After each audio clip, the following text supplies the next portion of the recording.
আসসালামু আলাইকুম। আজকে আমরা এই ভিডিওর মাধ্যমে শিখব কিভাবে আমরা আমাদের স্টুডেন্ট আইডির পাসওয়ার্ডটা চেঞ্জ করব।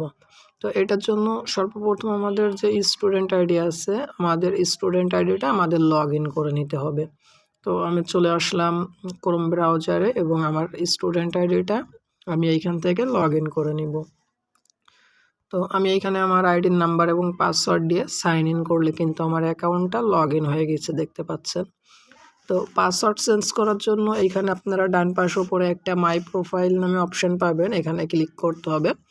ক্লিক করলে এইখানে 3টা অপশান আসবে, মাঝেরটা থাকবে পাসওয়ার্ড চেঞ্জ। এই পাসওয়ার্ড চেঞ্জে আপনাদের ক্লিক করতে হবে। ক্লিক করার পরে এমন একটা পেজে আপনাদের নিয়ে চলে আসবে। এইখানে আপনারা যে অপশানগুলো পাবেন দেখেন, এই যে আপডেট পাসওয়ার্ড, এখানে নিচেই পাবেন যে ওল্ড পাসওয়ার্ড এবং নিউ পাসওয়ার্ড।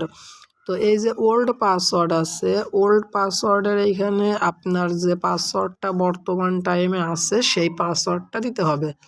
তো আমি এইখানে আমার অ্যাকাউন্টের পাসওয়ার্ডটা দিচ্ছি, দেখেন।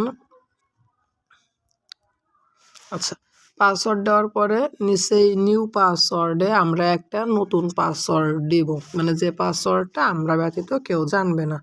তো আমি এইখানে নতুন পাসওয়ার্ড হিসাবে 1 থেকে 6 পর্যন্ত দিলাম। তো পুরানো পাসওয়ার্ড ওপরে এবং নতুন পাসওয়ার্ড নিচেই দিয়ে নিচে আপনারা আপডেট অপশান পাবেন, আপডেটে আপনাদের ক্লিক করতে হবে। তো যখন আপনারা আপডেটে ক্লিক করবেন, আপনাদের অ্যাকাউন্টের এই পাসওয়ার্ডটা কিন্তু চেঞ্জ হয়ে যাবে, ঠিক আছে।